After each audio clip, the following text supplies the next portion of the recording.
Hello and welcome all you purveyors of common sense out there. So today we are going to be reviewing an interview that David Harris Jr. did with Mark Mattson. And for those that don't know who Mark Mattson is, he wrote the Experiencing the American Dream, and really smart economist, really smart gentleman on how to properly invest your money, where to invest it, things of that nature. Go and look him up. If I can find some good links to his pages, I'll post them in the description below. But as always, this is just my opinion.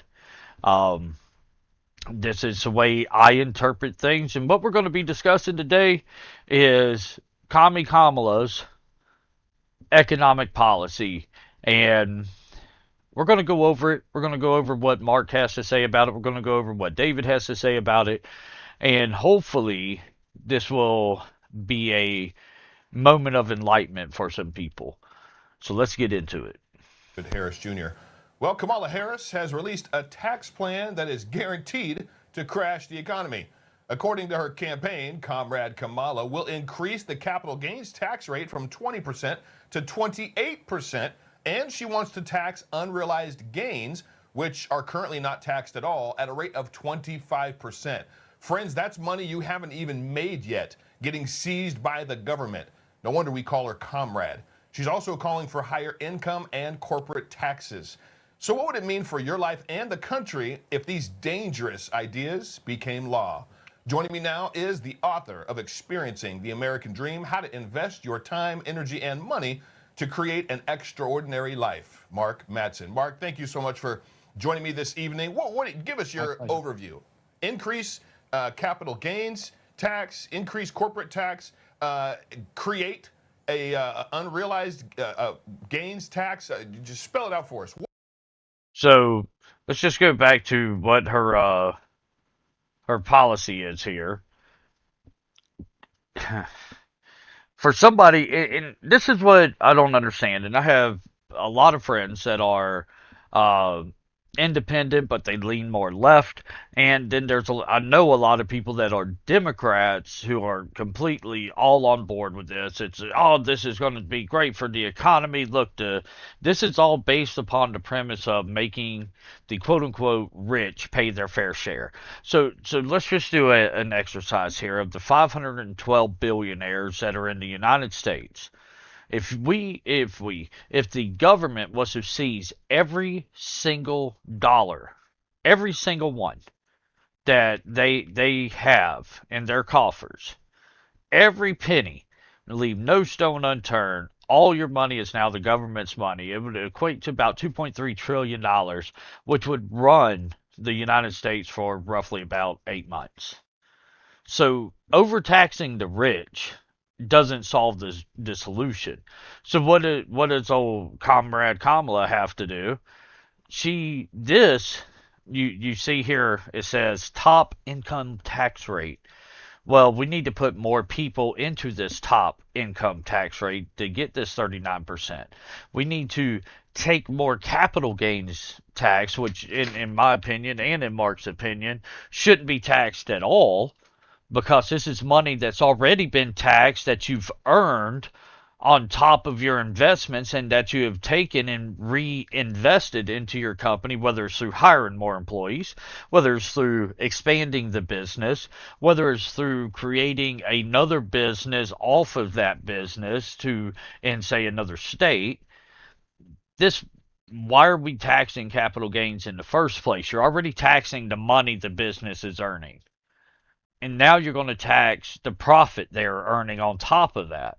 It doesn't make a lot of sense, but that's my opinion on it. And then we talk about the top income tax rate. Well, it's at 37%. They want to take it to 39.6%. Well, here, let's just take these two. If you're a business owner, and let's say you've been real successful and you make, $20 million a year, and you're already being taxed 37%. The 20 million a year that is your capital gains, and you're reinvesting back into your company. You're hiring more employees. It's now going to 28%. Well, Now you're talking a full, what, 10.6% increase in your tax. So that's a few employees, that's a few expansions, that's maybe having to downgrade the quality of your product in order to offset the difference. And then this is the big one. So these two definitely affect businesses, right? That's what these two do. But then you got this one here. And my independent left leaning friends, my Democrat, lefties, they say, well, this has nothing to do with us because this is for businesses. This is for capital gains on their businesses, unrealized capital gains. Okay, do you own a home? Because that's a capital product that appreciates in value the longer you own said home.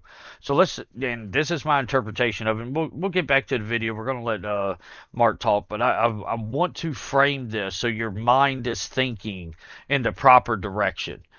If you own a home, and let's say you bought it for, and obviously the sale and purchase of your home is on record because you pay homeowners tax or land tax, and depending on what state you're in, we pay a homestead tax where I'm at. Um, so let's just say you bought this home for $100,000, and you bought it in 2020, $100,000. It goes through the pandemic, price went up to 200,000. Post pandemic, everybody's wanting to buy homes. They're trying to get into homes. There's incentives to buy homes. Your home is now worth $500,000. You just had an unrealized capital gain of $400,000. What's 25% of $400,000? Now, I want you to understand something also. When they start calculating your unrealized capital gain, that now puts you into a top income tax rate because they state that the top income tax rate is anybody that makes less than $400,000.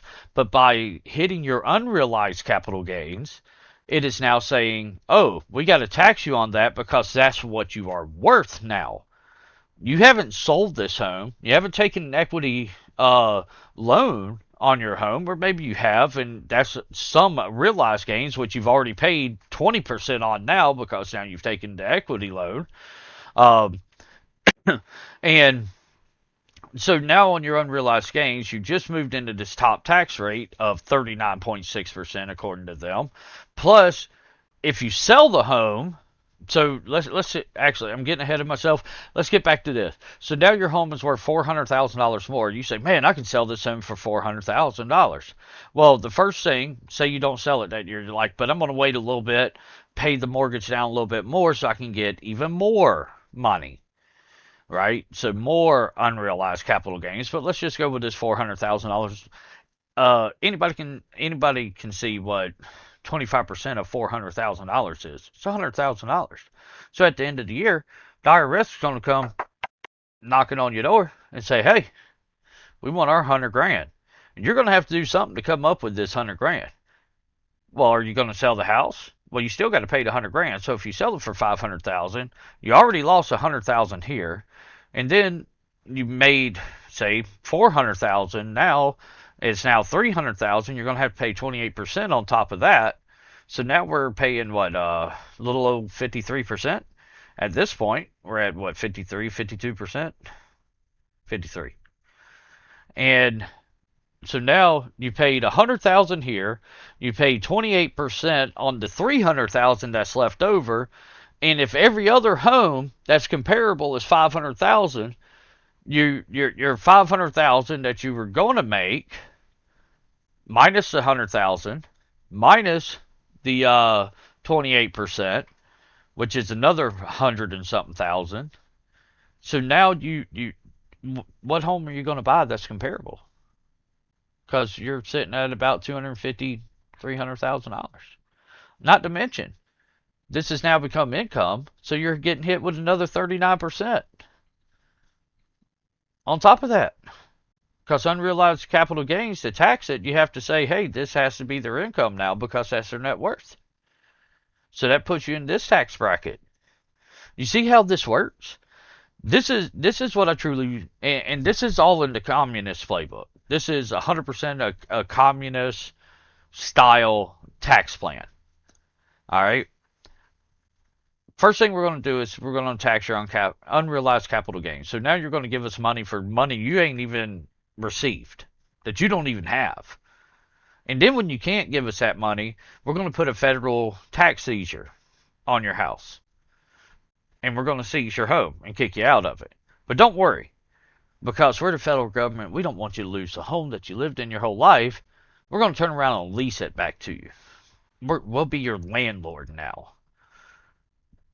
You see how this works? Because now, one of the hardest things in today's day and age is for the government to eminent domain homes. They want all the land.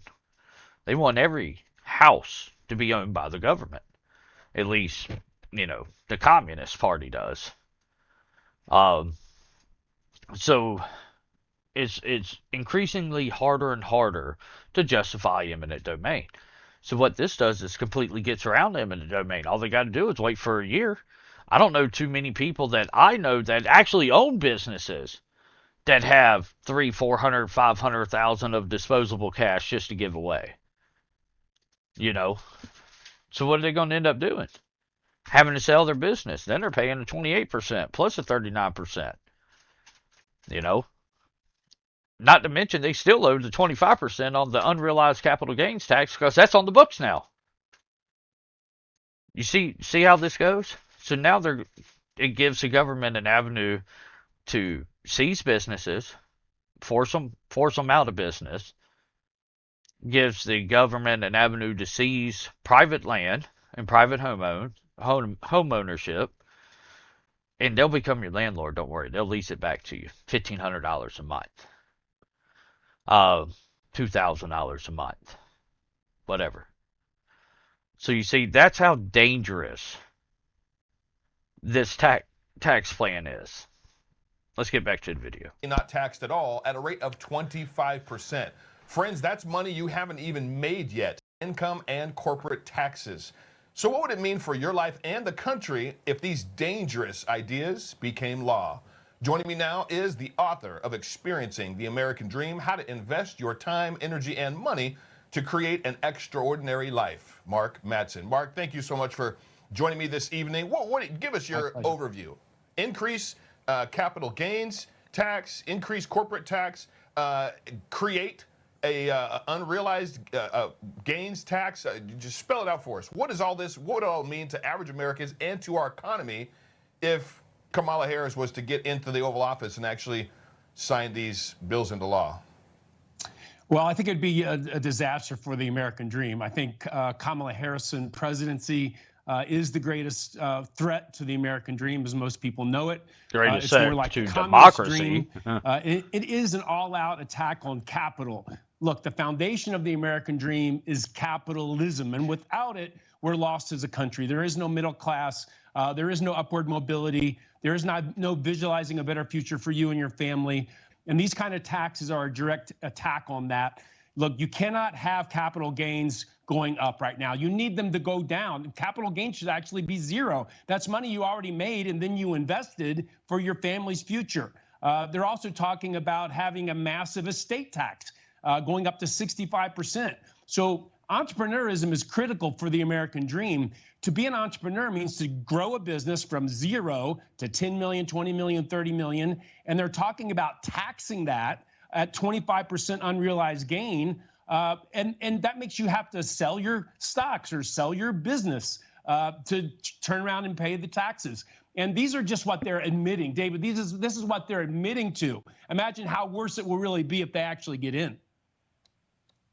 Yeah, if this is what they're openly talking about and saying, it's almost like, hey, look at this, as bad as it is, but we're really going to shove the complete disastrous stuff right underneath the rug. It reminds me of Obamacare. We got to pass it, Nancy Pelosi said, so that we can read it and know what's in it. It was a disaster. You can keep your health care. People couldn't keep their health care. Then they got taxed and fined for not having health care. Then they couldn't afford the health care they needed to even survive and live.